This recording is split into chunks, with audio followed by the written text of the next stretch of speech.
When Ludmila Sergeyevna heard the doorbell, the kettle in the kitchen had just begun to boil. As usual, she was standing over the sink, muttering under her breath at the faucet, which had been acting up for the past 3 days. Hissing, splashing, as if mocking her futile attempts to fix it herself. With a heavy sigh, she wiped her hands on a towel and, tossing a disgruntled about time toward the faucet, headed to the door.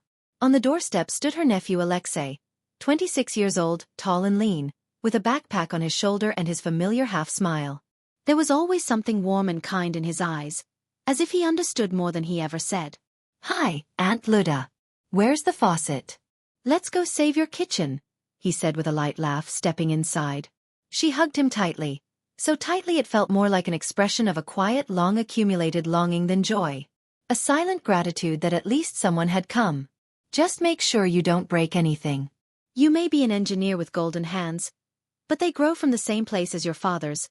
Not quite the right one," she teased. Alexei laughed, set his backpack down, pulled out some tools, and smoothly slid under the sink. He worked with focus, softly whistling to himself, while Ludmila watched him and suddenly felt sharply how long it had been since there was a calm, reliable male presence in this house. About 20 minutes later, he crawled out from under the sink, wiping his hands with a towel. "All right, try it," Alexei said, climbing out from under the sink. Ludmila turned on the water. No hissing, no dripping. Just a smooth, steady stream, like in a textbook. A simple, quiet joy lit up her face. "Well, would you look at that, good job," she said with genuine surprise. "I was already looking up plumbers online." "Thank you, Lyosha." He only shrugged and sat down at the table. "Got any tea?" "Of course," she nodded, already pulling out some strong black tea from the cupboard. So rich and dark it looked almost like asphalt. From the oven, she took out golden brown potato pies, set them on the table, sat down beside him, and looked at her nephew warmly. "Well, tell me how you've been. I heard you were living with Lena. But there was never a wedding." Alexei looked away, stayed silent for a moment, poking at a pie with his fork. Then he said quietly, "We broke up. Didn't see eye to eye." She only nodded, understanding everything without the need for more words. Everyone has their own pain. They sat in silence for a bit. Then Ludmila said, as if casually, "You know, in our accounting department there's a woman, Nina. She's 32, sensible, good homemaker. Want me to introduce you?" Alexei smiled. "Aunt Luda, you're just like Mom. You always want to set me up. But for now, I just want to be on my own." He looked at her more softly, with a tired tenderness in his eyes. "To be honest, I just wanted to get away somewhere. To come to a place that smells of tea and pies, where no one asks who you see yourself as in 5 years, he said quietly. Her eyes softened. She silently patted her nephew on the shoulder. "You can always come. Even if nothing's leaking," she smiled. They finished their tea in silence. It felt like words would have been unnecessary here. "By the way, the valve in your bathroom is noisy," he said, getting up. "Want me to take a look?" "Of course, son. And while you're at it, fix the shower screen, it's bending in a strange way." When Alexei went into the bathroom, Ludmila stayed by the window. The evening light slid across the windowsill in soft stripes. And suddenly she thought, maybe he really did fix the faucet. But more importantly, he had fixed something else. Her heart, which had grown lonely this winter, quietly and without fuss. He had simply come, and became her spring. A week had passed since Alexei had fixed the faucet. He still hadn't called, but she didn't expect him to. Or at least she tried not to.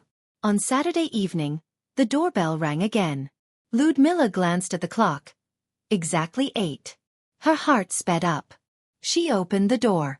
There he was again. Only this time without a backpack.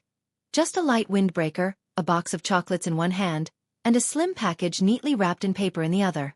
"Hi, Aunt Luda. I just thought I'd drop by, if that's okay." "Of course it's okay, come in," she replied, feeling her voice tremble. But she quickly pulled herself together. "Chocolates. And this, what is it?" she asked, noticing the package. "A scarf. You said your favorite one got lost." "I found one that looks similar," Alexei replied. She felt a lump rise in her throat, but only gave a quiet nod and went to the kitchen to put the kettle on. Alexei sat down at the table in silence, not getting in her way. And once again, that long-missed sense of coziness settled into the house. "How was your week?" she asked, setting a cup in front of him. He shrugged. "Work. And then emptiness. You know, Aunt Luda, sometimes the silence in an apartment feels louder than any city. I thought, if you have some spare silence, I'd share it with you." She slowly sat down opposite him. The fine lines at the corners of her eyes seemed to smile. "I have plenty of silence. And I've been looking for someone to share it with for a long time." They drank tea and ate chocolates. There weren't many words, but there were plenty of glances. The understanding between them didn't need explaining. At some point, between a sip and a pause, Ludmilla realized she no longer felt quite so cold. And not quite so alone. "You're a grown woman," he suddenly said softly, "but with you it feels warm, like being with Mom in childhood. Only without reproaches, without pressure." "And you're a grown man," she replied, "but there's still something of a boy in you, someone who just needs to be near." He lifted his eyes, holding them on her face. And for the first time in a long while, she didn't look away. In that kitchen, under the gentle light of the old lamp, the silence was not emptiness, but something alive and warming. Suddenly, the kitchen felt crowded with emotions, as if they hung in the air like the faint steam rising over their cups of tea. "I've been thinking about you ever since you left," she admitted quietly. "And it's strange. I'm not a young girl. I think about you all the time," he replied. His voice had grown a little rougher, but there was tenderness in it. "And there's nothing strange about that." Silence fell, the kind in which your own breathing sounds loud. Alexei stood, stepped closer, unhurried, as if giving her time to pull away. But she didn't take a step back. He touched her hand. Lightly, delicately. She didn't move it away. "May I?" he asked softly. She didn't answer in words, just closed her eyes and gave the slightest nod. He leaned in and kissed her forehead. Long, slow. The kiss felt like a promise without words, yet filled with a warmth that sank straight into the soul. Later, after he had left again, Ludmilla sat by the window for a long time with a cup of unfinished tea. Outside, the first snow had begun to fall. The flakes landed on the windowsill so gently, as if they wanted to cover her loneliness.